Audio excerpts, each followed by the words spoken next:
warahmatullahi wabarakatuh. Alhamdulillah. As-sala rasuli bil huda wahdiniha liyudirahu ala dinih kulih. Ashhadu an la ilaha illallah wahdahu la syarikalah. Amma ba'du. Pertama-tama, marilah kita panjatkan puji syukur kehadirat Allah Subhanahu wa Ta'ala yang telah melimpahkan rahmat serta hidayahnya kepada kita semua berupa kenikmatan, sehat, dan sempat. Tidak lupa, salawat serta salam kita curahkan kepada junjungan Nabi Agung Muhammad Sallallahu Alaihi Wasallam yang selalu kita nanti-nantikan syafaatnya di yaumil akhir kelak. Amin. Sebelumnya, yang saya hormati Bunda Ummul Qura MPD selaku dosen pengampu mata kuliah Keterampilan Bahasa Indonesia, serta hadirin semuanya yang saya hormati. Perkenalkan, saya Ana Afilia Utami. Hari ini, dengan rendah hati dan penuh semangat kepedulian, saya berdiri di sini untuk berbicara tentang hal yang sangat mendasar bagi kelangsungan dan kemajuan bangsa kita, yaitu pendidikan anak Indonesia.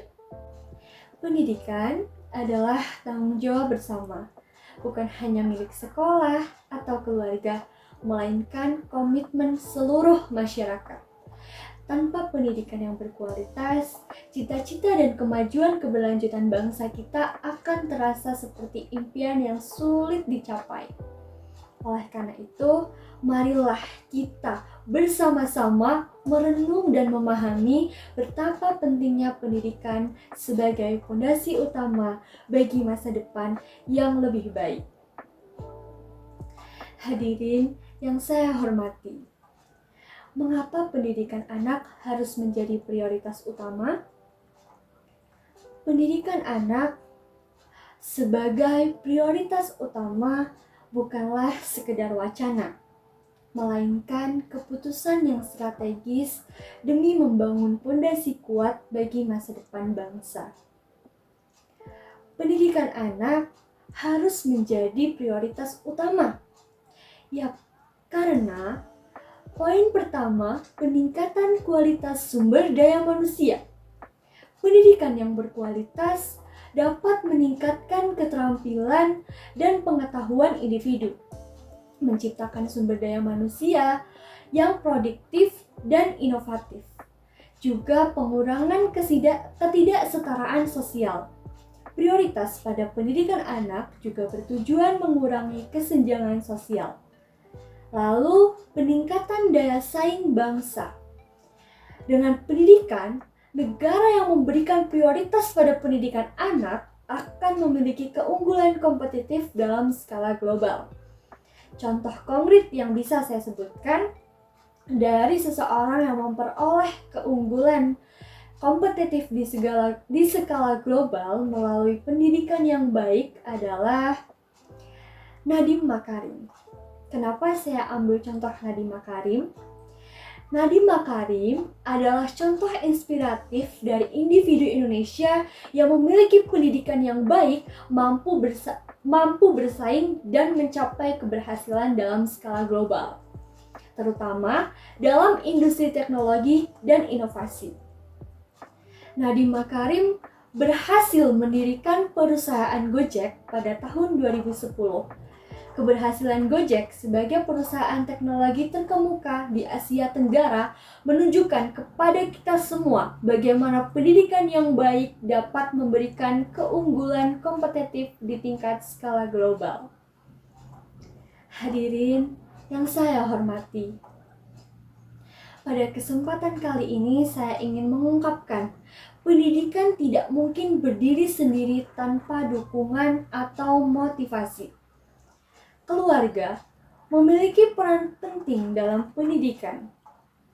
Keterlibatan orang tua memiliki peran sentral dalam memastikan keberhasilan pendidikan anak. Orang tua yang terlihat secara aktif dalam kehidupan pendidikan anaknya akan membentuk landasan kokoh bagi perkembangan akademis dan sosial anak. Langkah-langkah konkret yang bisa ibu bapak terapkan, yaitu dengan membantu dengan tugas rumah, berkomunikasi dengan guru, dan terlibat dalam kegiatan sekolah. Ini dapat menciptakan iklim positif yang mendorong rasa keberhasilan dan minat belajar anak. Dari situ, keterlibatan orang tua juga melibatkan pemantauan perkembangan anak, baik dari hal prestasi maupun perubahan perilaku. Dengan demikian, orang tua dapat memberikan dukungan yang sesuai dengan kebutuhan anak, membantu mereka mengatasi hambatan lingkungan rumah dengan memegang peran kunci dalam pendidikan anak. Ibu bapak dapat menciptakan atmosfer yang mendukung pembelajaran dengan menyediakan ruang studi yang nyaman, menyediakan sumber daya pendidikan, dan menanamkan kebiasaan membaca pada diri anak. Selain itu, melibatkan anak dalam diskusi keluarga tentang nilai-nilai, etika, dan tujuan hidup akan membantu membentuk pandangan dunia yang seimbang. Selain dari aspek fisik, kehangatan dan komunikasi di dalam keluarga juga penting. Keluarga juga berkomunikasi terbuka dan saling mendengarkan, memberikan ruang bagi anak untuk berbagi pengalaman dan ide dengan mengembangkan keterampilan sosial yang berharga. Dengan lingkungan yang inspiratif dan mendukung, anak akan merasa didukung untuk mengejar tujuan akademisnya. Hadirin yang saya hormati, selain keluarga, guru juga memiliki peran yang sangat penting. Guru sebagai teladan dan motivator. Guru memegang peran kunci sebagai teladan dan motivator bagi siswa. Melalui keteladanan dan sikap, moralitas, dan dedikasi terhadap ilmu pengetahuan, guru dapat membentuk karakter positif pada siswa. Siswa yang memiliki guru sebagai contoh positif cenderung mengembangkan sikap positif terhadap belajar dan kehidupan sehari-hari. Selain itu, guru juga berperan sebagai motivator yang dapat mengidentifikasi potensi unik tetap siswa dan dorongan untuk meraih prestasi yang maksimal. Dengan memberikan pujian, memberikan tantangan yang sesuai, dan membangun hubungan emosional yang positif.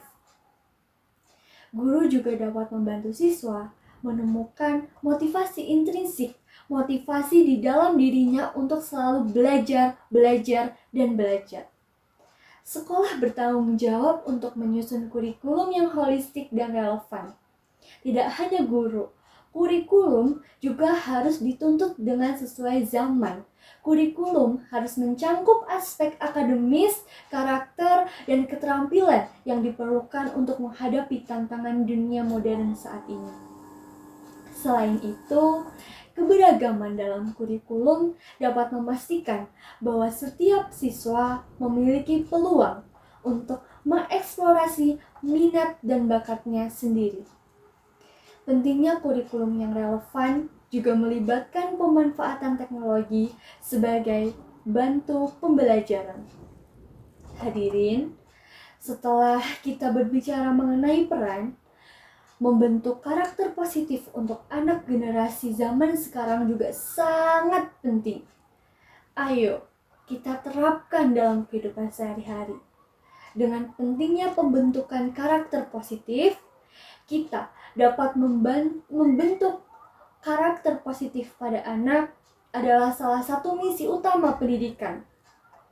Karakter yang kuat mencakup nilai-nilai moral, integritas, tanggung jawab, dan rasa empatif. Sekolah harus memberikan ruang bagi pembelajaran karakter melalui program-program khusus, serta mengintegrasikan nilai-nilai tersebut ke dalam kurikulum sehari-hari.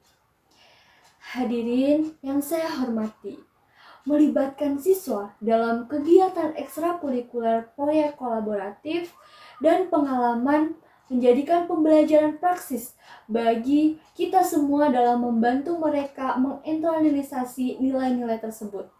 Dengan demikian, sekolah berperan sangat penting dalam membentuk karakter anak-anak. Dalam mengakhiri pembicaraan ini, kita dapat menyimpulkan bahwa pendidikan anak bukan hanya tanggung jawab sekolah, tetapi juga merupakan komitmen bersama seluruh masyarakat. Hari ini, kita telah membahas beberapa aspek krusial dalam memastikan pendidikan yang berkualitas, inklusif, dan membentuk karakter positif pada anak-anak. Hadirin yang saya hormati, pendidikan bukan hanya sekedar transfer pengetahuan, tetapi investasi bagi masa depan bangsa. Oleh karena itu, keterlibatan orang tua, peran guru sebagai teladan, perencanaan kurikulum yang memadai, juga menghormati keberagaman dan pembentukan karakter serta etika anak-anak merupakan elemen-elemen penting yang saling melengkapi. Mari kita bersatu untuk menjadikan pendidikan sebagai panggung utama bagi anak-anak, tempat mereka menggali pengetahuan, mengasah keterampilan, dan membentuk kepribadian yang berharga. Dengan demikian, kita tidak hanya berinvestasi pada masa depan mereka, tetapi juga membangun fondasi kokoh bagi kemajuan bangsa ini. Terima kasih atas perhatian dan kerjasama kita semua dalam membentuk generasi penerus yang unggul dan beretika. Semoga pendidikan tetap menjadi cahaya yang membimbing langkah kita ke arah yang lebih baik. Amin. Sekian dari saya, terima kasih.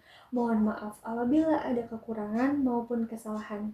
Billahi fisabilillah, fastabiqul khairat. Wassalamualaikum warahmatullahi wabarakatuh.